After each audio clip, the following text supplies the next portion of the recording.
I wanted to talk a little bit today about immigration because there's a massive caravan of people coming to the United States, and it's going to be an important issue when they get here, as well as the family separation issue, which I alluded to earlier in the half-year news review. It's still contentious, and it's still happening in one way or another.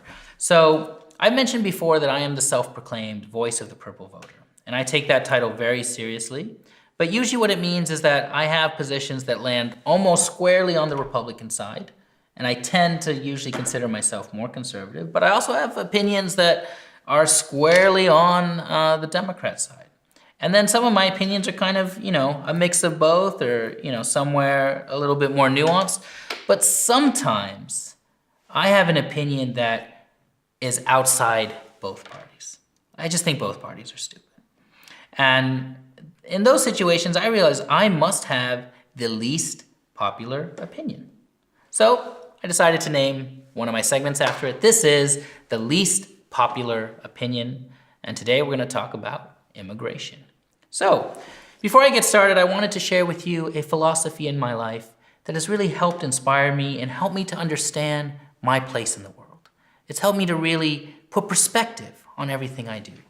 And it's the reality, and I know this can be hard to accept, the reality that we are all assholes. And I genuinely mean that. And nowhere is it more visible than when we are talking about immigration. And I'm going to start with the Republican side here because it's much more obvious in the sense that every time we talk about immigration, the only argument is, but it's the law. It's the law. And look, we make the laws. So it's not just the laws, it's we made the laws that way because we want to be a certain way. So the real question when it comes to immigration is, let's say it's legal immigration. Well then, why don't we allow more legal immigration? Especially now, the economy is doing so well, right? So it's not just the fact that it's the law, it's the fact that we want it to be the law. And there's a lot of suffering in the world. Look, I get we can't solve all the suffering in the world. I also seen that video where immigration is such a small percentage of poverty, blah, blah, blah. But it doesn't matter because the individuals who are coming, the individuals who have gotten to a point where they can cross the border, the individuals who are gotten to the point where they can apply for asylum or for a visa, they're the ones we can help. And actually we do have some kind of moral obligation to help them to the best of our ability. We have a wonderful country, a lot of freedoms that we take for granted, and it's wrong to deny people that for no good reason, even if it puts a little bit of impact on our own economy. Like, we can handle it. And not only that, but if we're honest, we're taking the best. We're taking the best of the best from these other countries. The opposite of what Donald Trump thinks, right? It's the ones who are most motivated, most willing to take risks, that are willing to cross the desert with half a loaf of bread and a bottle of water, even if it's illegal. So that's the Republican side. And look, I don't think it's too hard to convince a majority of people that Republicans are assholes when it comes to immigration. And look, Republicans, I understand your arguments.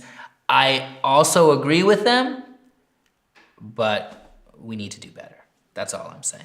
Democrats, it's a little bit more subtle, the reason I think you guys are assholes, and I think it's because you don't have perspective, right?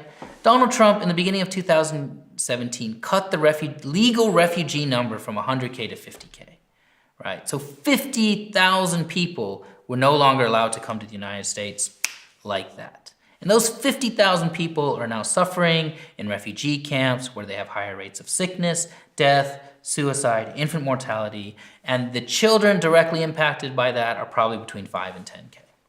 And yet, you have family separations where you have maybe 5 to 1,000 children directly separated from their families. I'm not talking about unaccompanied minors.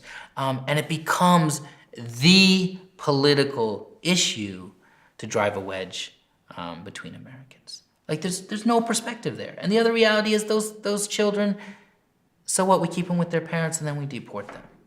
They're still gonna be in an awful, terrible situation.